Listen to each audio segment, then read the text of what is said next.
Okay, everyone, so for 10.7, we're looking at something called allylic bromination. And just think for a moment, where have you seen allylic before? What does that mean to you? So where you should have seen allylic was previously when we talk about resonance stabilization of carbocations. I think we talked about a little bit here.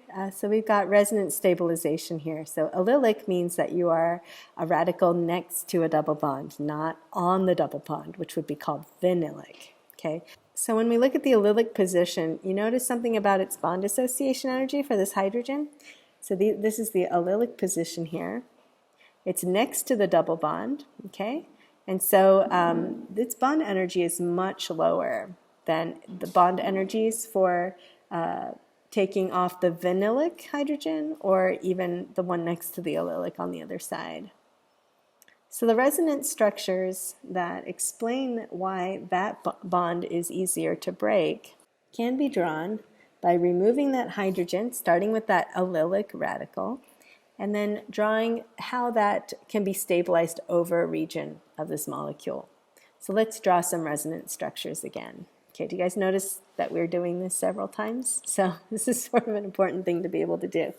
So we're going to draw that breaking there, and this coming over here, and this breaking over there.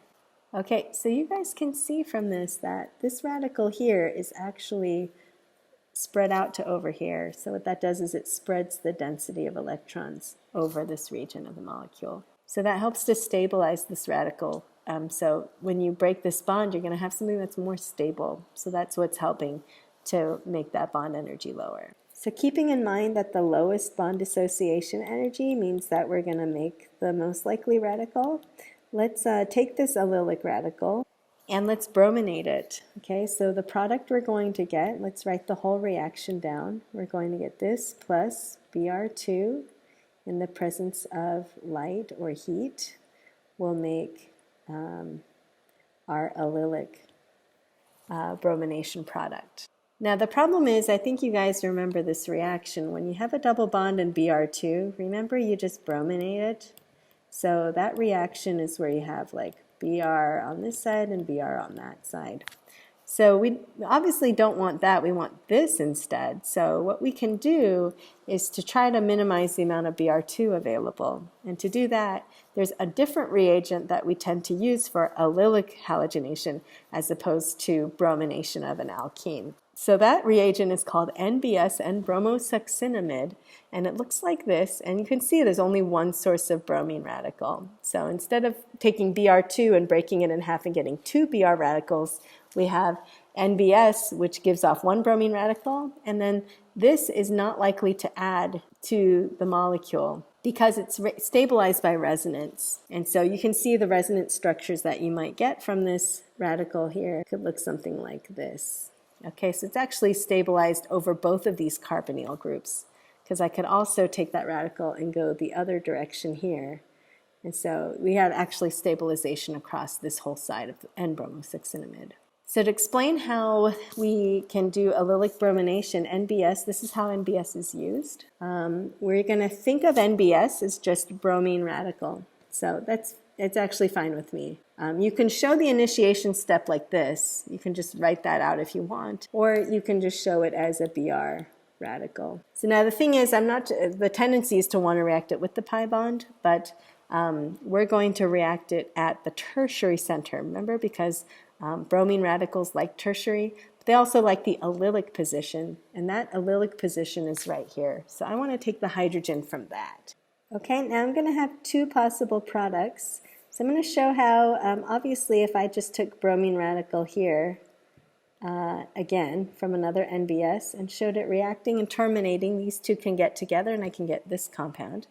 Or I could do some resonance maybe and take this radical and move it. Okay, so in that case, I'm going to end up with this radical, and then you can see how it ended up that the bromine was there. So now my bromine radical is going to come in and it's going to join up with this radical here on this side of the molecule.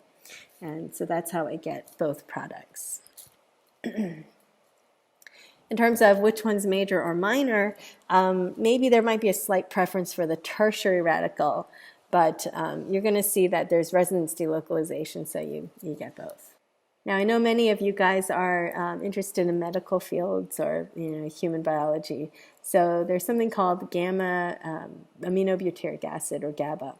So this is a neurotransmitter. It's really important. And so in order to understand how it works, scientists usually take a molecule of interest and they make analogs of it. They want to probe, how does this behave when I change certain things about it? And then that might give you insight into what parts are important on that molecule. So for GABA here, looks like this, got an amino group on one end, carboxylic acid on the other. And so they were looking at, what if I had those two groups and I had something that looked like that, but it was in a cyclohexane ring. So if you look at compound 1, in order to make that, compound 2 was used. Now you might see some similarities there. If I start with compound 2 and I just change this group, then all I need to do is put an amino group on there as well. So you could see that how the amino group might end up there is because you have an allylic position right here if you started with a double bond right there. What they did was they started with compound 2, trying to make compound 1, used allylic bromination, NBS, and the bromine would hopefully turn into the NH2 group later on down the synthesis. So if we just took this compound, what are the 8 possible brominations that could occur? And you want to consider that there's multiple sites, not just the one that I indicated, that could react. So go for everything. And try to, it's using NBS though, and a radical initiator for NBS called AIBN. So see what you can come up with for 8, but keep in mind regiochemical, meaning which allylic position if there's multiple, and also what are the different stereoisomers that could result from all those different radicals. All right, go ahead and pause it and see if you can come up with the 8.